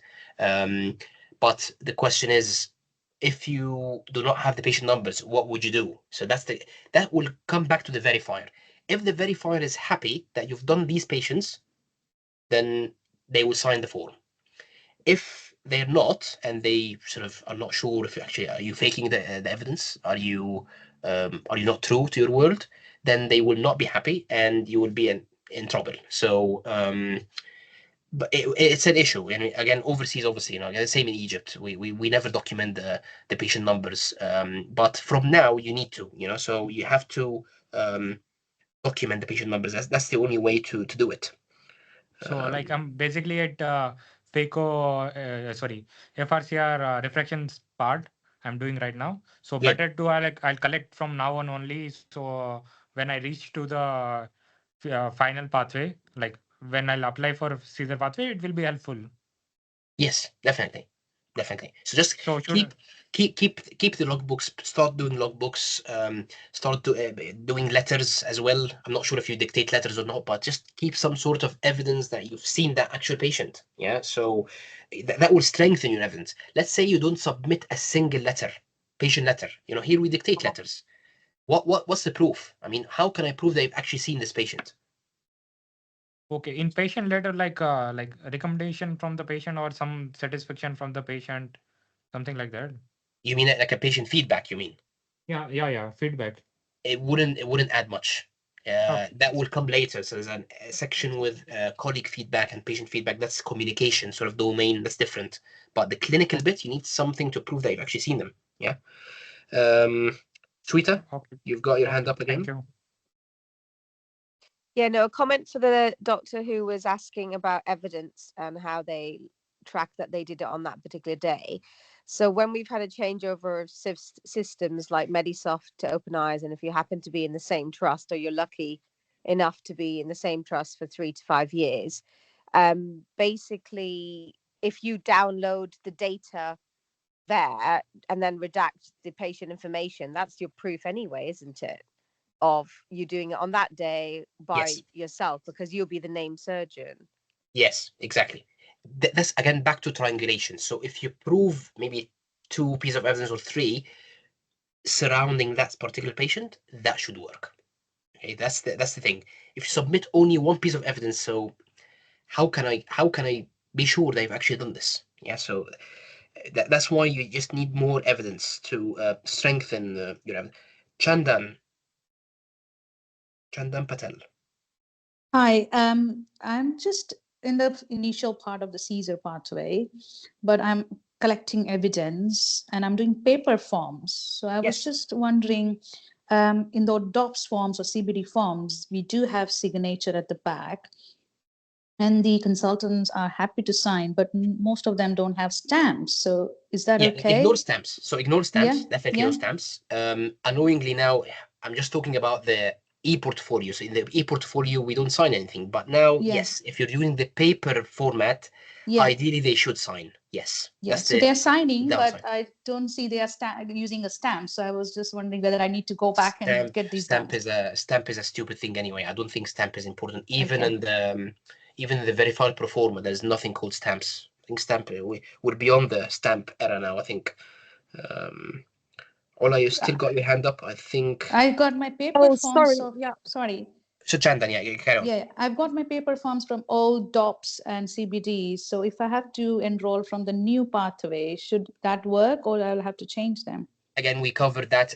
You do not throw them in the bin. They will definitely be useful, especially for the CBDs and the DOPS and Yeah. those ones, because it's the Yeah. same form. Yeah, so it's the same one. Yeah. The question is, let's say the clinical supervisor report, the CSR, Okay. because it's Yeah. changed to the EPA now. EPS. So Okay. would that be replacing it? That's the question that no one has the answer to yet. They Okay. say that it will be useful, so definitely Yeah. keep them and see what Yeah. happens. Yeah. Okay. Thanks. Yeah. Fine. Ola? Yeah, Mustafa. Thank you. So for example, I want to prove, for example, I'm doing vitreoretinal clinic and I want to prove like I've seen epiretinal membrane, macular hole, all these. Can I just like attach my letter for consulting this patient and just to download the letter and attach it as an evidence? Yeah. So a big chunk of your evidence is the patient letters. Yeah. I've submitted like 100 patient letters. They came back to say, what the hell are you doing? That's 100 letters too much. Yeah. You just pick the letters that are good enough. Yeah. And they show that you've actually done something. Yeah. So let's say you've done a B scan for that VR patient. Yeah. That is secondary evidence. That sort of tells us that, okay, you've seen this patient, but what actually proves that you've done the B scan, maybe you can submit a DOPS for it as well. Yeah. Can you guys please mute? Someone is unmuted, so please mute. Okay. Once in the morning. Someone is prescribing Pixapost. From your side? Are Okay, Chandan is doing the glaucoma clinic. Not really, because I feel my. Oh, she's.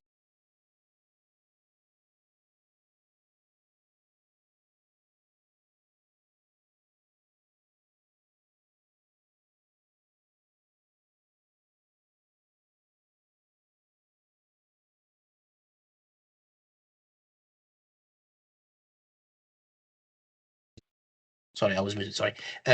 So all I was saying, so patient letter, definitely. and then your logbook. So you put it in your case logbook, so lots of cases on the same day. Yeah, and then ideally maybe a CBD or a DOPS that you've discussed with the consultant. You've done the B scan, let's say, with the consultant supervising you. That is triangulation. Yeah, you don't need to triangulate all cases. Obviously, that would be forever.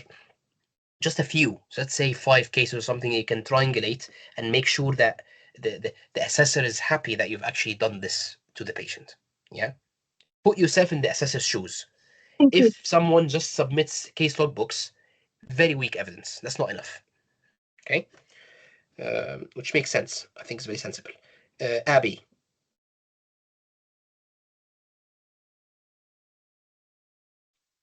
Abby, you've got your hand up. No. Okay.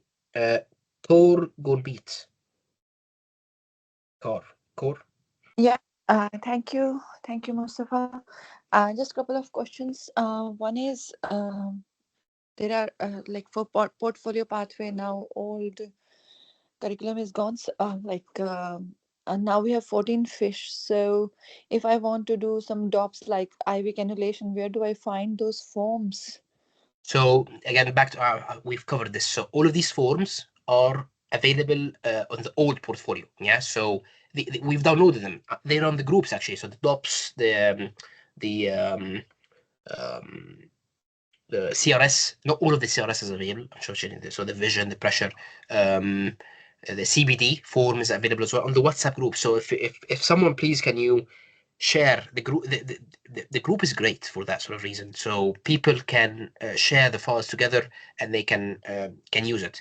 If you cannot get hold of the form, just let me know. I've got a few of them, but please, not everyone text me privately. Yeah, so ask on the group and people will help. Okay, it is present on the group. If you go onto the group, either the Ophthalmology Caesar or Caesar Success, whatever, go up there and then if you click on the group and then open media links and documents, you'll find it in the documents. Go through the documents, you'll find a few of the letters there. I mean, I might feel a bit bad for the saying this, but in my course, I provide the people with my personal files that I've used before. So all you can do is just remove the data, so transfer the PDF or actually edit the PDF, remove all the data and just use it if you can. But I cannot do that for everyone, so I cannot send all of my documents to everyone. So that would be a bit tricky. And other quick question is like globe rupture repair. So I couldn't find it. Like I don't know what to do with this component. I went back home recently to Egypt specifically to do a couple back there.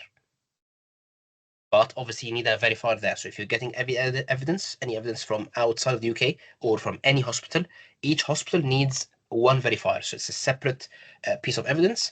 And that verifier will need to be, again, contacted by the GMC to ensure that you've actually done this, that it's not fake. And you can definitely use that. I had to, again, tap and inject. Never find endophthalmitis here. So I had to go back home to sign it off.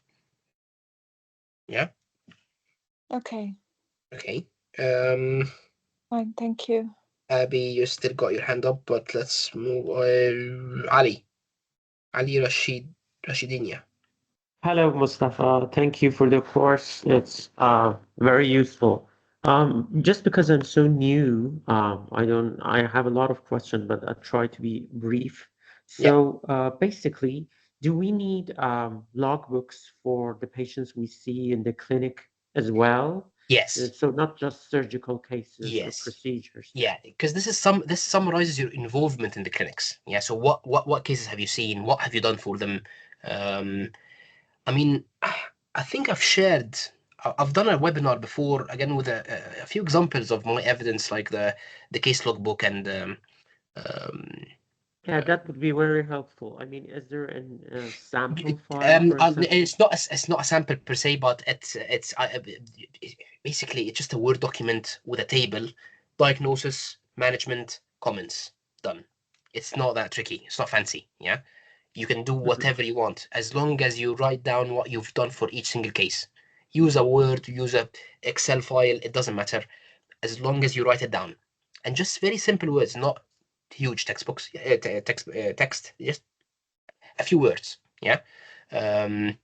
Text me privately on WhatsApp and I'll send you the webinar link, and I think people have shared it before, so you can watch it and then let me know if you've got any specific questions. Thank you very much. Anything else you want to ask? I'm sure you've got lots of questions. No, I'm fine for now. No, fine. It's okay. Okay, fine. Hugunabala. Not sure if I'm Yeah, pronouncing it right. Mustafa, call me JK, it's easier. JK. Yeah. Mustafa, JK. which related to uveitis, ocular motility, and pediatric, how many cases? Do you have a number of cases? Because now they have divided into several subspecialties, isn't it? Earlier it was there together, medical retina, uveitis, isn't it? Yeah, so roughly in the past it used to be 120 cases. Roughly it's about, let's say 80, 60 to 80, but it has to be good cases. Yeah, so you need to be they're not interested, by the way. So a very good question. So thank you for raising this up. They don't care if you've seen the rarest condition there is. Okay, useless. They want something that you've been involved in, something that you've done properly in the case. If it's an easy case, that's fine, as long as you've done something for it. Yeah, doesn't have to be the rarest case. So roughly aim for 60 to 80. I think that is enough. Even in ocular motility, you need a separate. Everything. Oh, thanks. All the specialties, each specialty around 60 to 80, roughly. Thanks, Mr. Okay. Is there any other questions on the chat? I don't think. Okay, I'll read from down to up because. Okay, Ali, you've got another question. Yes, Mustafa. You mentioned something about the your course, the 10-hour course. Yes. So, would we be, for example, if I choose the 10-hour course, would I be able to, for example, spread it out over a couple of months? I've mentioned that very clearly. Yes, you can. It's like a credit sort of thing. So you can use 1 hour today and then 9 hours next year if you wish. It's up to you. It's as per need. And it's from the basics, the very basics, right? I mean, because Yes, I mean you're not on your own. Okay, lots of people are very beginners, so I'm used to that. Obviously, you'll be more challenging, but that's why I'm here. So we'll go through everything from basics. But obviously, in your case, you'll probably need the new portfolio, don't you? Not the old one. So yeah, the new one. Yeah, so we need to go through again your situation. What I usually do is I get through your situation first. What are you based? What do you do? What your level is? Exams is very important, and then we come up with a plan. We sometimes discuss the job plan as well. Let's say that you're not in a very supportive unit, then I usually sort of ask people to actually move. It's not good to waste your time where you work if you're losing time and not making much use of the place. So. But anyway, get in touch with me, and then we'll discuss that in detail later. Thank you. Thank you very There's another webinar about that, by the way. So I've done another webinar about the course, so I can send it to you as well. 60 to 80. So Temi is asking 60 to 80 per specialty, definitely. 350 is not strict. So someone was asking about numbers. 350 cataracts don't necessarily have to be 350. However. Some can be abroad, yes. Yes, there's the question, very good question. Okay, they've asked about whilst you're doing your application with the GMC and they're looking at your evidence, there is a very narrow window. Okay, so let's say you submit today and then the GMC is looking at your documents within a month, 2. Yes, you can still keep uploading, not uploading, but gathering evidence. Okay, and when they come back to you saying, with some recommendations, okay, you've seen your evidence. Please remove this PDF, put it there, remove this, add this, shrink this, remove some documents, whatever. This is needed. They comment on what is very obvious. So the CV structure. They don't comment on clinical stuff. Yeah. So they cannot tell you, oh, this case is weak. Please give us another case. They have no idea. So during that time, they can sometimes, okay, that's not always the rule, depends on the advisor, they can allow you to submit more evidence, okay? But then you have to think, okay, now I need to do another verified form because there's a new evidence. Let's say you do a new course, you add more cases, you've done more DOPS, whatever. Then do you need another verifier form? Then you need to ask the verifier to sign it again. So that's the difference. But it's quite risky to submit like 250 and then rely only on that sort of 1-2 month gap to add more cases during it, because it's very risky. Sometimes they cannot accept it, and you're at risk. So ideally, you should be done. You should be done by the numbers before you submit.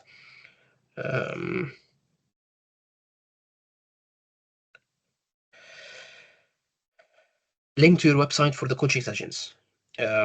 It's off.co.uk. Hold on, let me write it down. And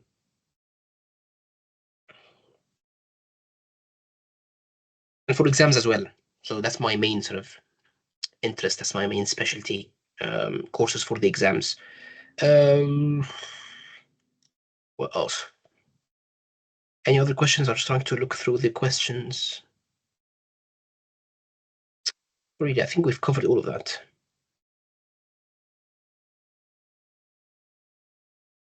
Does having FRC off by election help if you haven't got FRC off? Yes. I'm not personally aware of someone who's done teasers through that route, because by election it's not enough, is it? It wouldn't be as strong because you haven't been through the curriculum, you haven't done the exams, you haven't proven that you've achieved the curriculum through it. So I think you need to ask. You need to ask the college about this. So maybe ask Rob. It's a good question, actually.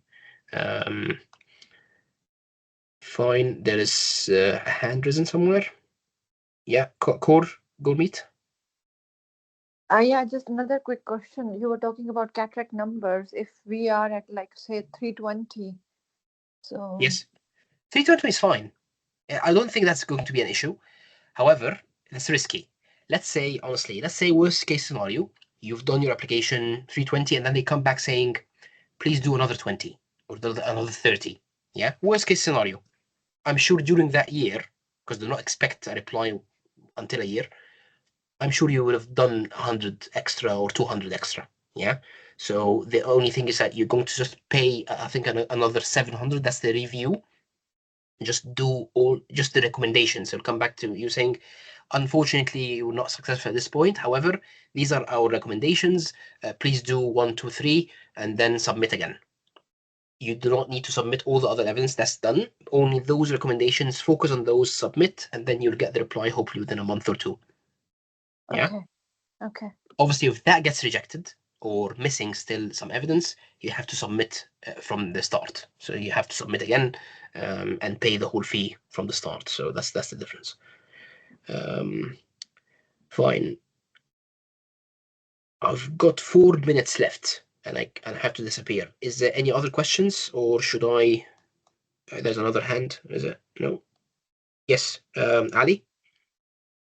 So Mustafa, sorry if this sounds so basic, but That's fine. as far as I understand, we need to submit an evidence around 80 patients for each clinic that we see in each subspecialty, and the case numbers for procedures, as you mentioned, and how many workplace-based assessments for each SIA or learning outcome. So that's all in the curriculum. So I'll answer the last question first. All curriculum. So the whole idea is each learning outcome at least 2 sign-offs. Yeah. Actually, not more than 2. They don't like you submitting more than 1 because it's useless. Just 2. Okay. And it will specifically say, so all of these documents that I've shown you, it will say each outcome, how many do you need, and what sort of evidence. You cannot do a DOPS for a cataract surgery, for example. Has to be an OSATs, and it will be rejected. It's just useless. So you have to read the guidance very, very carefully. What was your first question again? There is this thing, this Excel file with Yes. all the learning outcomes on Yes. 14 fish. Do Yes. you think that's helpful? I mean, is I'm that s- it? I mean, Yeah, I haven't looked at it. This one, maybe I've looked at it at some point, but I'm not sure if it's the same one that you're referring to. But any document that will help you categorize your thoughts and your evidence would be great. Yeah, so it's up to you. If you do the course, I'll show you my file. I've shared it before. I think it's not that tricky, but it's the good thing about it is that it's organized. Yeah, so it's and that sort of traffic light system, it just keeps you at pace. You know, it keeps you going, I think. And the greener it is, the better it is. You know, it's quite nice. But I'm sure lots of people have done different ones, and I think another candidate that was successful before has shared it with Rob, and Rob usually now circulates their file with any training day he does. So he circulates it to the attendees. So use any file, it doesn't matter. Actually, I think that the reason I've got my Caesar is because of my files being organized. They've clearly said we were impressed by Mustafa's organization skills. Yeah, so it's very important. If you make their life easier, they will make your life easy. Yeah. Just hold on one sec. Sorry.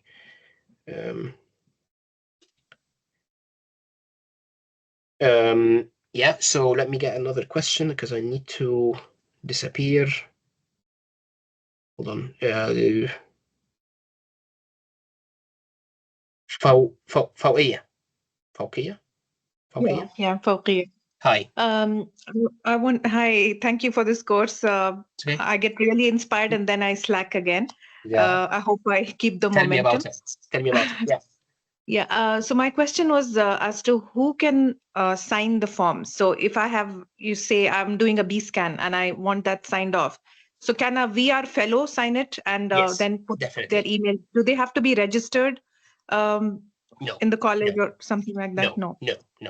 Obviously, if you want to do electronically with 14 fish, they have to be on the assessors list. They have to be a member of the college. If on paper form, it doesn't need to be. Because remember, an eye irrigation in casualty can be signed off by a nurse. Yeah, so she's not on the college and she can still sign it. So again, in the on the website and the college website, it says each single outcome who can sign it off. That's definitely the old one. I'm not sure about the new one actually. If they particularly said somewhere if who can sign it off for you, but very easy. I can tell you that quickly. If it's a CBD case, has to be a consultant. Does it have to be a permanent consultant? Not necessarily. It can be a locum still, but not all of the forms. Yeah, so not all of the CBDs by locum would be odd. A few of them can be locum. That's fine. If it's a practical thing, it can be a senior. You cannot get a ST1 to sign you off for irrigation. You know, they can't do it themselves. So has to be ST4 and above, for example, and has to be you know, different levels of trainees. You cannot just focus on one specific trainee to sign you off for everything. You know, it would look odd. Yeah. Okay. But the more senior the more advanced the skill is, the more senior that person needs to be to sign it off for you. Core, you've got you've still got your hand up, or is that an old question? No, fine. Any other questions, or should I disappear? I think that's enough. Obviously, you know, we've covered lots of things. Lots of things are still unclear. Ahmad, you've got your hand up. Please, can you post this record on the WhatsApp or? Yeah. So I'll put it on my YouTube channel, and then I'll put the link everywhere. I'll circulate it everywhere. So don't worry. Right, Yeah. thanks very much. We've covered lots of things, and I hope that answered a few questions. If you want to submit through the old one, there's another webinar that we've done before, actually 2 webinars about the old curriculum. Again, answering a few questions, and let me know. You know, I'm approachable. Okay, I'm not hiding somewhere. So just text me if you've got any question, but just try and be specific. My advice: do not go into a group and say, "Please, can someone tell me about Caesar?" You know, no one will reply. Okay, you need to be specific. You need to do your homework. You need to read. You need to watch videos, do courses, whatever, and then ask very specific questions so people can help you out. Okay, that would be my advice. All right. I think I need to disappear. So thank you, everyone. And any questions, just let me know. Good luck. Thanks. Thank you. Thanks. Thank you, Mustafa. Thank you, Mustafa. Thank you. Thank you. Good luck. Thank Thank you. you. you.